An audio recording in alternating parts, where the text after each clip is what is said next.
Alright, why was it built? Who built this structure? How was it built? Do you know? I probably got your curiosity up right now, what I'm talking about. And what I'm talking about is Stonehenge. There's a lot of people that don't even know where Stonehenge is located or why it's so amazing. It's a giant, massive stone circle that was built, and they don't know who built it or why it was built or what the purpose of it was. But what they do know, they think maybe the Druids or the Greeks, and some people even theorize that UFOs built this structure. But what they do know, that it took 1,500 years to build this structure, and they done it in 3 phases. Parts. The first part, it was the mounds and it was the ditches, and they created all this in a circle. The second part is when they actually brought timbers in. They brought these timbers in and erected them up, and then the third part, they brought in these blue stones. And you know, it was just so amazing that they done that. And now I'm going to explain to you why was this structure built. Some people think that it was a ritual place. It was a ceremonial, where they had ceremonies at, and some even believe that it was a calendar that they used back in the Stone Age days, because they believe that the Stone Age, the New Stone Age and the Bronze Age people built this structure. But what they do know about Stone Age is that it's aligned with a lot of astronomical events, like your summer and your winter solstice and the eclipse of the sun and the moon. Now, I talked to you about the 3 parts. Well, this is the first part right here. And this is when they come in and they took deer antlers and they excavated all this bedrock and put it around this embankment. And this part here, it was completed by 2900 BC.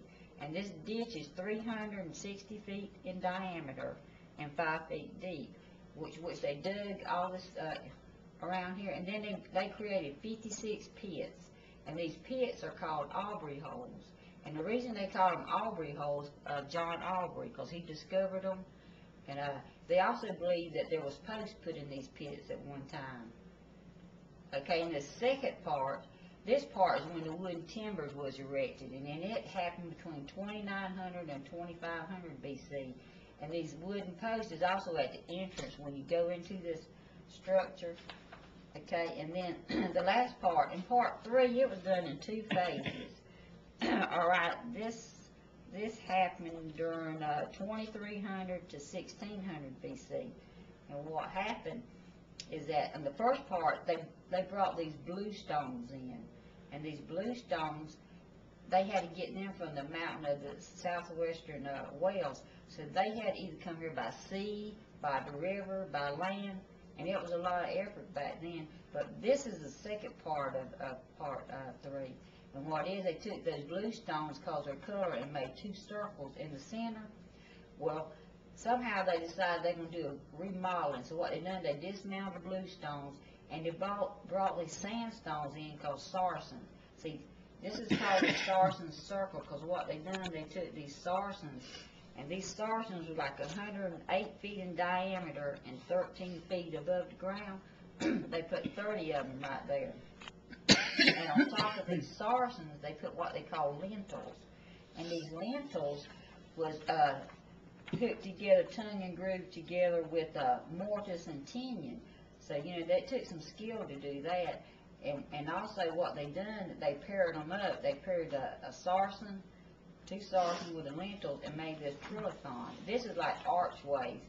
And these archways start at this horseshoe, and the closer you got to the middle, the higher these trilithons were. And also in this third part is when they erected this hillstone. See, this hillstone is located in this avenue, and they interpret that as being a ceremonial entrance into this temple. And what they done, they also created what you call an altar stone. It was like a sandstone, a greenish sandstone, and it stood here at the foot of the horseshoe shape right here. Alright, and this right here, remember when I talked to you about the sarsen circle with the lentils on top? That's what this is. This is these gigantic boulders that they had to put up here. And this right here is your bluestone with your horseshoe that I was telling you about. And also, now this is what Stonehenge looks like at the end of part 3.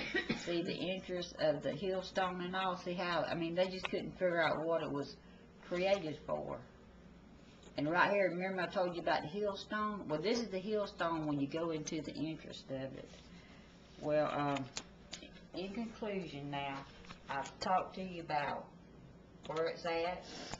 I've told you about, you know, some of the uses that they thought that it was there for. And, you know, it's just amazing because it's a massive stone structure. And back in those days, in the Stone Age days, they didn't have excavators or anything to bring this rock in here.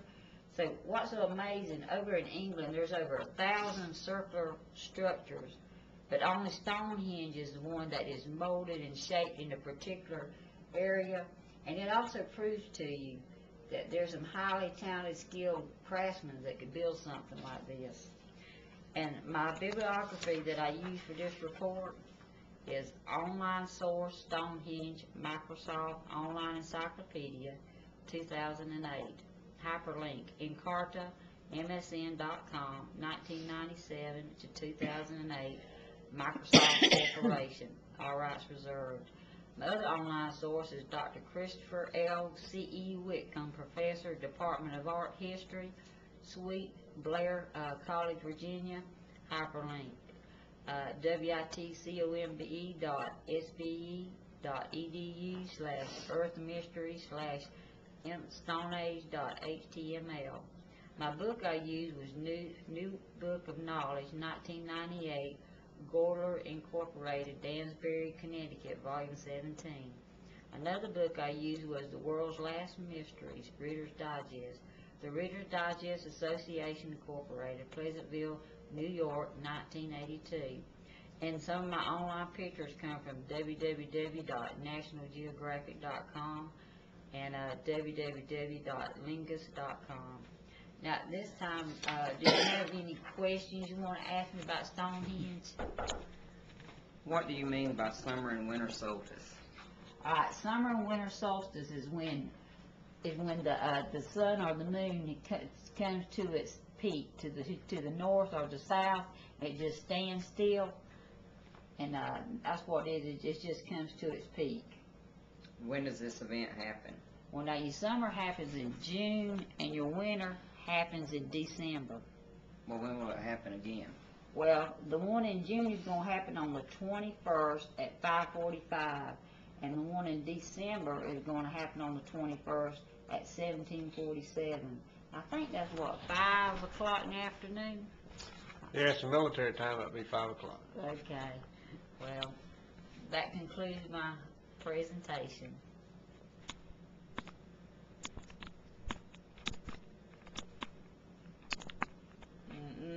It's still going. It won't stop.